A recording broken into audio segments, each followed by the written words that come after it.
Alrighty, welcome to Apple Wednesday. Every Wednesday on the channel, I review the latest tech stuff that's going on with Apple, whether it's actually new stuff, leaks, rumors, and more. This Wednesday is going to be a packed episode because Apple just had WWDC22 and it was full of goodies.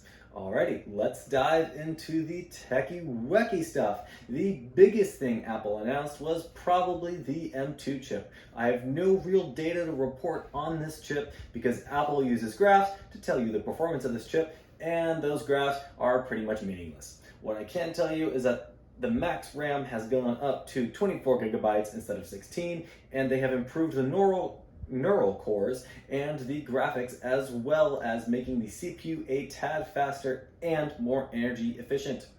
Now, they also announced a few pieces of hardware that would be receiving this chip, meaning you're going to be able to use this M2 chip next month. The first being the newly designed MacBook Air. It comes in 4 colors, none of which seem to match the M1 iMac. They are silver, space gray, starlight, and midnight.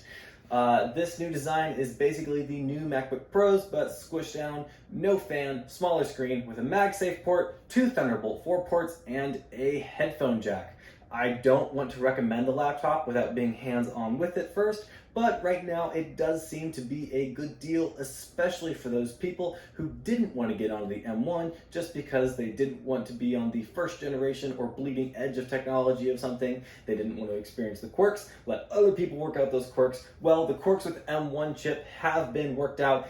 They've improved it. The M2 chip should be better. It's faster. The laptop seems like it's a good deal. Again, it should be available next month. I will be getting one to test and review. I'll be uploading a video at that.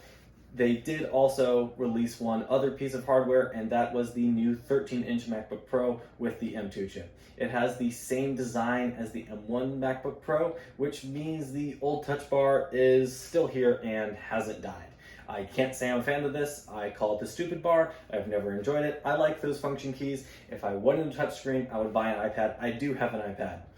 I don't think I would recommend this laptop to anyone. Either get the MacBook Air and max it out, or to your configuration, or buy a 14-inch MacBook Pro with a new design. I will, however, be getting an M2 MacBook Pro to review and test. If it beats my expectations, I will tell you in the review video.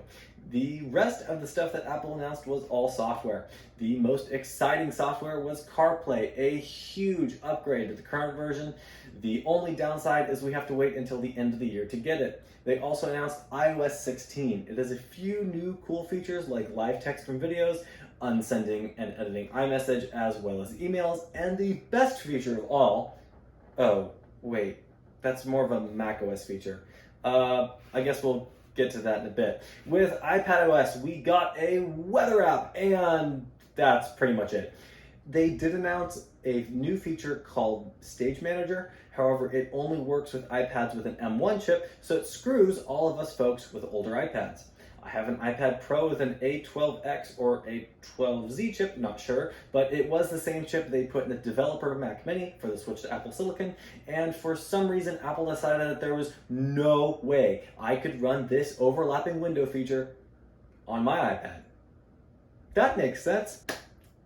Okay, so iPadOS was a huge disappointment. What about WatchOS? That one was kind of interesting because they updated the workout app, and now you can set more detailed workouts, especially for running. This means something to me because I'm a runner, but for people who don't run or exercise a lot, I don't expect this to be huge for them, and the WatchOS update, pretty boring for them as well. Now, for that really cool feature that I almost said was an iOS feature, but it isn't actually a macOS feature, you can use your iPhone as a webcam for your Mac. But it's wireless, not wired, so there's going to be some data loss, and it might be like Center Stage, where they promise it at WWDC, and you end up waiting a long, long time to get it, and when it finally comes out, it doesn't work right, and you have to wait a few more months, and oh, yeah. Okay, they also introduced a new password, but not password, with Passkey. It uses biometrics instead of a password. It will be a lot safer, protect you from phishing scams. So basically, you either Face ID or you put your fingerprint on the scanner. It sets that as your password to the website. It sends it out. All right. They also approved Spotlight Search and introduced handoff for FaceTime calls. Will that work? Maybe, because sometimes handoff calls work. I mean, answering on the Apple Watch and then giving it to the phone sometimes works. Sometimes handing off from the Mac to the phone works. I don't know. Okay, what about tvOS? They did nothing with tvOS. Nothing. All right, that's all the things that I was interested in from WWDC22.